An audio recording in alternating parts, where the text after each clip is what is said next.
Hey there. Welcome to the Burning River Browns Talk, a part of the Fanatical Elves Network, which is a subsidiary of the Fans First Sports Network.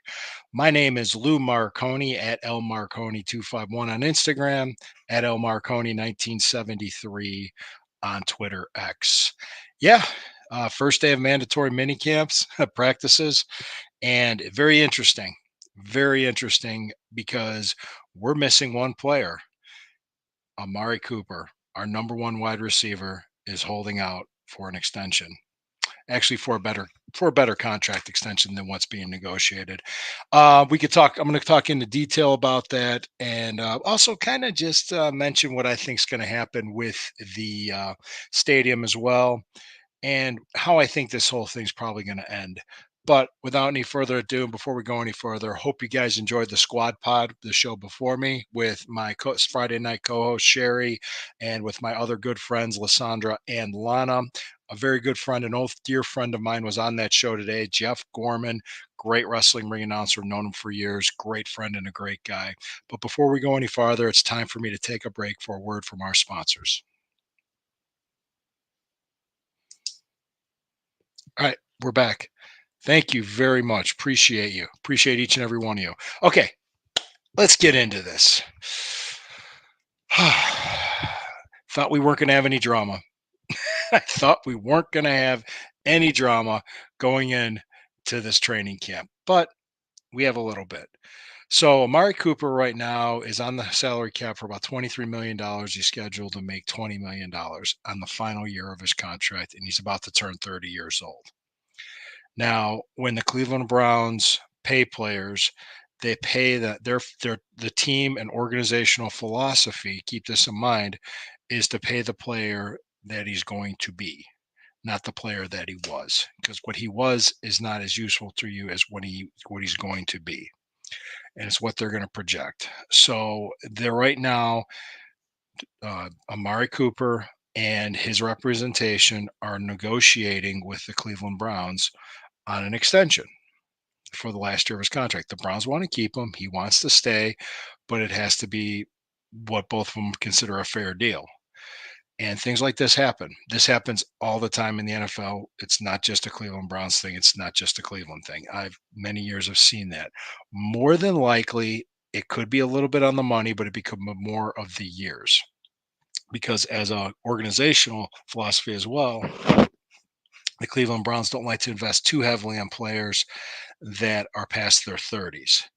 Also, keep in mind too, or especially past 32, he's turning 30 years old in about a week. 2024, 2025. I don't think they'll have a problem extending them till then. It is the 2026 that's interesting because if you notice, I've heard this on other podcasts, so I'm not going to be the first one to say this, but if you notice something, that the 2026 salary cap looks very flexible for the Browns. They're thinking 2 or 3 years ahead. They don't want to lock themselves up in too much money in 2026. So there's some sort of negotiating that's happening right now. That's what I think the sticking point is that third year. I have no insider information. Can't really quote me on that. It's just what I'm seeing, what I'm hearing.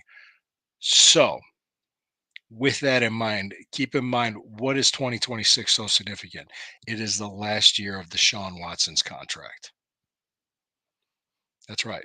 So, based on how the next 3 years go, maybe even the next 2 years, the 2026 spring with the draft and free agency and how they go about things will determine a lot.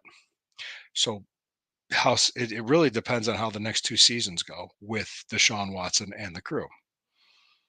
They don't want to lock themselves into something too much, especially in a player that's going to be. Well, I mean, he's going to be 32 years old, about to turn 33 at that time. So it's a sticky situation, but it's a careful situation because Amari Cooper is an exceptional receiver. He's one of the best route runners in the NFL. He's a number one guy. He's the best receiver we've had since coming back in 1999. No doubt, hands down. Don't There's no argument. Okay. Josh Gordon was a flash in the pan. This guy has more sustained success than anybody. And if you notice towards the end of last year, those injuries started piling up on Amari Cooper. So who's to say it has to do with him starting to age? He's starting to hit that 30-year-old wall. I hate to say it, but I think it's going to be sticky. It's going to be difficult. And now that things are out in the public a little bit, it makes it difficult. And the sausage gets made because negotiations are very can get testy, can get ugly, can get nasty, but it's business. And if you hear what Kevin Stefanski said, coach Kevin Stefanski, excuse me, and Deshaun Watson, if you heard what they said, they understood. And he is subject to fines. So I know he could be fined some money for not coming on, and he's taking that risk and he's taking that upon himself. He's a grown man, and he makes his own decisions, and he's making a business decision right now to not be here in order to negotiate a better contract. Hey, if I was in his position, I'd probably do the same thing, and I'd have my agent, get the best deal you can for me. That's why I hired you. That's your job. So the agent's doing the best he can, and the Browns have their job to do and to put on the best team possible at the right price and not handcuff their organization. And not saying Mari Cooper getting an extra 5 million or 10 million for another year wouldn't do that, but you know what I'm saying. Because the wide receiver market just skyrocketed this offseason with Justin Jefferson getting 35 million a year. This is a lot of money. It's a great deal amount of money. So again, just saying that I think this will probably be worked out by the end of July. Especially, I don't think the Browns want this to drag through training camp. Certainly don't think they want this to do that. I don't think Cooper does either. I don't think Cooper wants to miss any time either. So he's a veteran guy. He can come in. He can be ready to play. He's been around a long time. I think him and Jerry Judy could be very exciting with this offense. We're hoping for the best, and I think we have good people involved.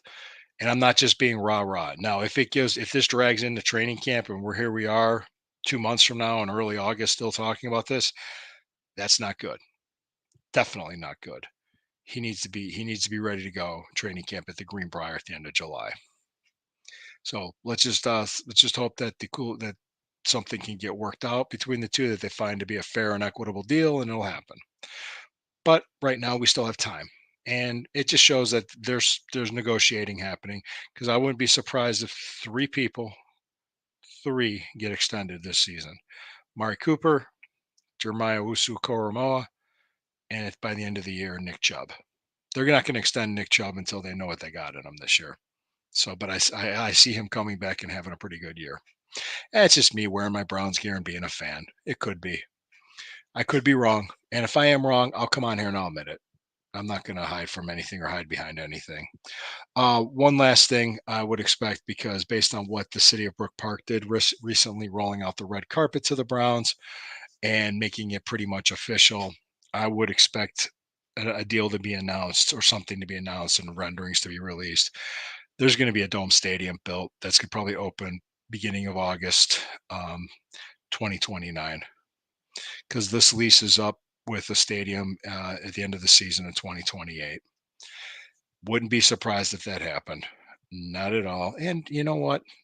Change isn't always a bad thing. I know people don't want a dome. They don't want to leave downtown. The difference would be, if the team wins, we like it. If the team loses, we don't like it.